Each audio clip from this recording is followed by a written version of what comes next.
नमस्कार. एमपीएससीच्या ड्रग इन्स्पेक्टरची जी काही परीक्षा झाली त्याच्यामध्ये मोठ्या प्रमाणात घोटाळा झाला.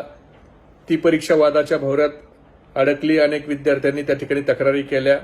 अनेक व्हॉट्सअपचे चॅट हे त्या ठिकाणी ग्रुपवर फिरतायत आणि एमपीएससीचे अध्यक्ष आणि सचिव हे त्या संदर्भात खुलासा करतील अशी अपेक्षा ही सर्व महाराष्ट्रातल्या विद्यार्थ्याला होती.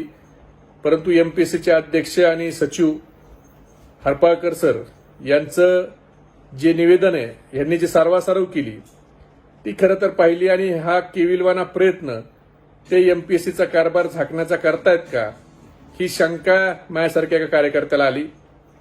खरं तर हरपाळकर सर, तुम्ही बीडला काम केलंय, आम्ही तुम्हाला चांगलंच ओळखतो.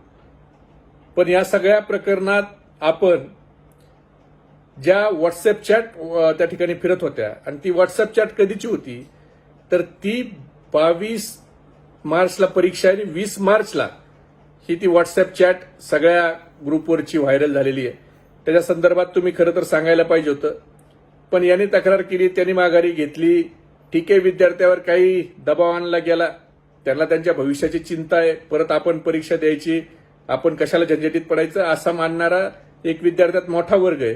पण तेच विद्यार्थी आम्हाला देखील पुरावे पाठवत असतात.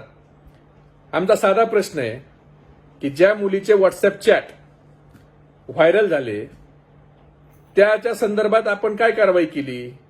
आपण करा ना, पोलीसमध्ये एफआयआर करा, एसआयटी नेमा आणि त्याची चौकशी करा.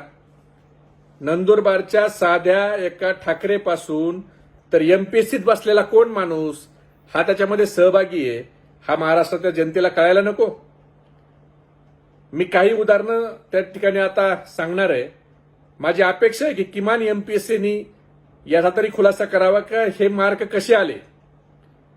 एक पायल लांडे नावाच्या विद्यार्थिनी आहेत, ताई गृहिणी आहेत त्यांना डिसेंबर 2025 मध्ये 30-31ला त्यांनी एफडीएची एक केमिकल अॅनालिस्टची परीक्षा दिली. त्याच्यामध्ये त्यांना 72 मार्क मिळाले आणि त्यांचा रँक होता 10,270वा. 10,270वा ह्या त्या ताईचा रँक होता. आणि मार्चमध्ये परीक्षा झाली ड्रग्ज इन्स्पेक्टरची.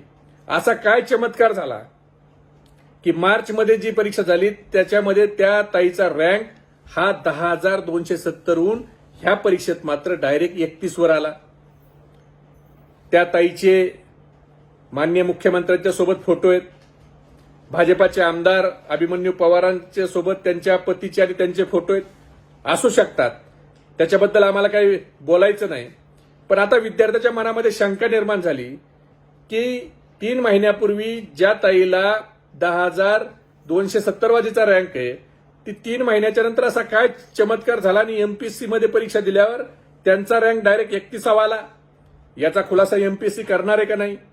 त्या विद्यार्थ्याला सगळ्या महाराष्ट्रातल्या ह्या जाणून घ्यायचा अधिकार आहे. त्यांच्यामध्ये क्युरियोसिटी की मुख्यमंत्र्यांच्या आणि भाजपाच्या आमदाराच्या सोबत ह्या लोकांचे संबंध आहेत म्हणून हा घोटाळा दडपला जाणार आहे का? तर आम्हाला खात्री आहे की माननीय मुख्यमंत्री याच्यामध्ये पडणार नाहीत. ते याची गांभीर्याने दखल घेतील आणि त्यांनी घ्यावी अशी आमची अपेक्षा आहे. दुसरं एक उदाहरण आहे ऋतुजा अमृत पाटील. या ताईंनी ऑक्टोबर 2025 मध्ये या ताईंनी डीएमआरची फार्मासिस्टची ग्रुप सी ची परीक्षा दिली. त्या परीक्षेमध्ये या ताईचा रँक हा 27,222वा होता. आणि आता या ड्रग्स इन्स्पेक्टरच्या परीक्षेमध्ये या ताईचा रँक हा डायरेक्ट 7वा आला. आणि ह्याच ताईचे चॅट जे व्हायरल झालेत ते ह्याच ताईचे आहेत असं सांगितलं जातं. आमच्याकडे जी माहिती आहे ती ह्याच ताईचे चॅट व्हायरल झालेत असं सर्वांचं म्हणणं आहे.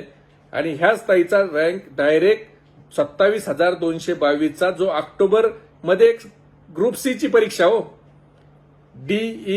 डीईएमआरची, तुम्हाला माहिती आहे आता ती परीक्षा सोपी आहे का? ड्रग्ज इन्स्पेक्टरची परीक्षा सोपी आहे, कोणती सोपी आहे कोणती अवघड आहे ही एमपीएससी वाल्यांना चांगलं माहिती आहे. तर त्यांचा रँक डायरेक्ट त्या ठिकाणी 7 वर आला. 94 मार्क ज्यांना मागच्या परीक्षेत होते ह्या परीक्षेत मात्र 155 200 पैकी मार्क आले. तिसरं एक उदाहरण आहे सागर रामलिंग थिटे. ह्या देखील व्यक्तीनं डीईएमआरची फार्मसिस्टची ग्रुप सीची ऑक्टोबरमध्ये परीक्षा दिली. त्या परीक्षेमध्ये ह्यांचा रँक 21,160 होता. त्यांना मार्क 94 होते.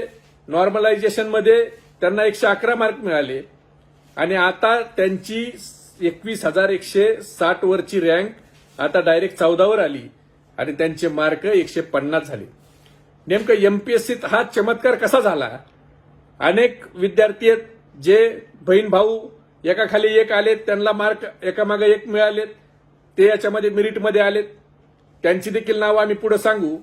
पण किमान एमपीएससीनी ह्या 3 विद्यार्थ्यांच्या बाबतीत जी शंका की संबंध विद्यार्थ्यांना आहे की एवढं चमत्कार होऊन एवढे मार्क कसे वाढले, मला वाटतं एमपीएससीने याचा खुलासा केला पाहिजे. एमपीएससीवरचा विश्वास हा विद्यार्थ्याचा उडता कामा नये. एमपीएससीवर सगळ्या विद्यार्थ्यांचा विश्वास आहे आणि जर कुणाच्या चुकीमुळं आणि ती चूक झाकण्यासाठी एमपीएससी जर हा घोटाळा दडपण्याचा प्रयत्न करत असेल तर मला वाटतं एमपीएससीनी स्वतःच्या विश्वासार्हतेची वाट लावून घेऊ नये. एमपीएससीनी हे पाप करू नये. विद्यार्थ्याच्या भविष्याशी खेळू नये.